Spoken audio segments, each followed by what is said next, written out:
सहकारिता के क्षेत्र में आईसीआई का क्या योगदान हो, इस विषय पर आज ये कार्यक्रम रखा गया है। जैसे पूर्व मुख्य वक्ताओं ने, आदरणीय सुरेश प्रभु जी ने बताया, सहकार से समृद्धि, इस मूल मंत्र को देश के प्रधानमंत्री जी ने साकार करने का जो जिम्मा है, वो देश के बहुत ही अनुभवी और सहकार क्षेत्र में अनेक वर्षों से काम करने वाले आदरणीय अमित शाह जी को आज से 4 साल पहले जब मंत्रालय का स्थापना हुई, उनके हाथों में सौंपा। और पिछले 4 सालों में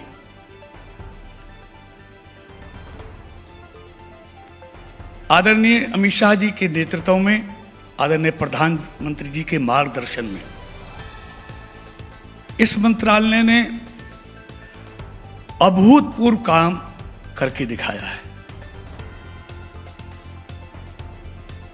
अब मैं पूरा उस पर चर्चा करूंगा तो बहुत समय लगेगा, मुख्य वक्ता जी ने बोलना है। लेकिन जब से आदरणीय अमित जी ने इस मंत्रालय को संभाला है, तब से 100 से अधिक नई पहलें शुरू की है।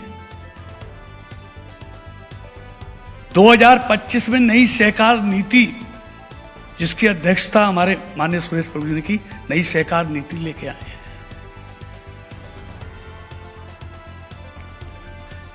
जैसा आपने भी देखा, अगले 5 साल में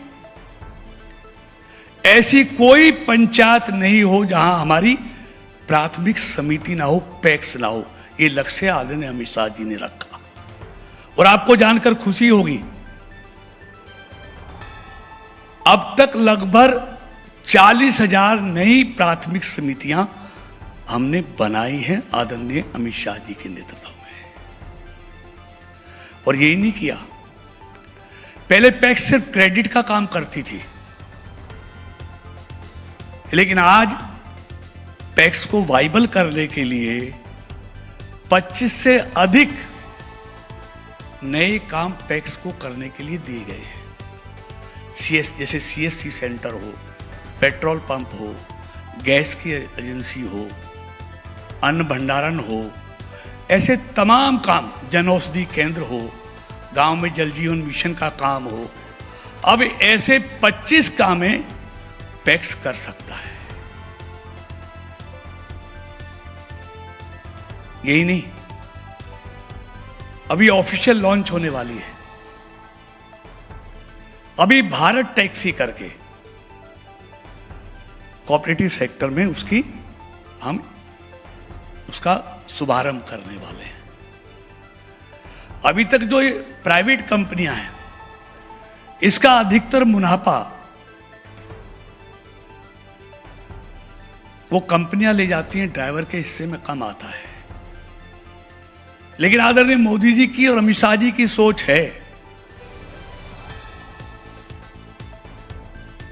कि जो भारत टैक्सी जो हम शुरू करेंगे कोऑपरेटिव सेक्टर में, उसका अधिकतर प्रॉफिट ड्राइवर को मिले, इसलिए भारत टैक्सी करके हम नए कोऑपरेटिव सेक्टर में लेकर आ रहे हैं। और अब तक 1.25 लाख से अधिक ड्राइवरों ने उसमें अपना पंजीकरण करा लिया है। देखिए, आदरणीय प्रधानमंत्री जी का जो संकल्प है 2047 तक भारत को विकसित बनाने का, उसमें अगर सबसे बड़ी भूमिका किसी क्षेत्र की हो सकती है तो वो सहकारिता क्षेत्र की हो सकती है। इसको प्रधानमंत्री जी ने जाना है और जिसको अंजाम तक पहुंचाने का काम आदरणीय अमित शाह जी के हाथों में दिया गया है।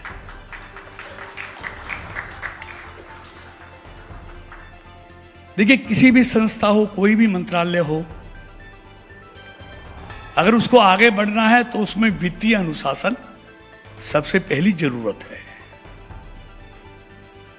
और वित्तीय अनुशासन में आपसे अच्छी भूमिका कोई और नहीं निभा सकता, इसलिए आपका बहुत महत्वपूर्ण रोल लेने वाला है।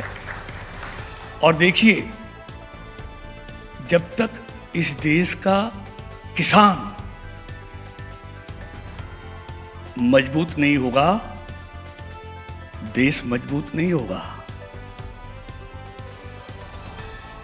इसी लक्ष्य को लेकर आदरणीय मोदी जी की सरकार अमित शाह जी के मार्गदर्शन में इस मंत्रालय काम कर रहा है कि सहकारिता के द्वारा हम इस देश का जो अन्नदाता किसान है, जो गांव में रहने वाले लोग हैं, उनके घर में समृद्धि कैसे आए, वो संपन्न कैसे हो, इसको लेकर ये सहकारिता मंत्रालय आज जी जान से जुटा हुआ है। और मुझे पूरा भरोसा है कि इस मंत्रालय की बागडोर एक ऐसी शख्सियत, एक ऐसे अनुभवी, वो व्यक्ति जो ठान लेता है उसको अंजाम तक पहुंचाता है। और मैं उसी भरोसे पे कह सकता हूं कि विकसित भारत में आने वाले समय में आदरणीय अमित शाह जी के मार्गदर्शन में सबसे बड़ा योगदान सहकारिता क्षेत्र का रहने वाला है। इसलिए मैं आज आप सबसे निवेदन करने आया हूं कि आप जितने चार्टर्ड अकाउंटेंट हैं, आपकी संस्थाएं हैं, इसको साकार करने के लिए आपका बहुत बड़ा सहयोग इसमें चाहिए। और मुझे उम्मीद है निश्चित तौर पर आपका सहयोग इस सहकारिता के क्षेत्र में वित्तीय अनुशासन लाने के लिए निश्चित तौर पर मिलेगा। बहुत बहुत धन्यवाद। जय हिंद, जय भारत।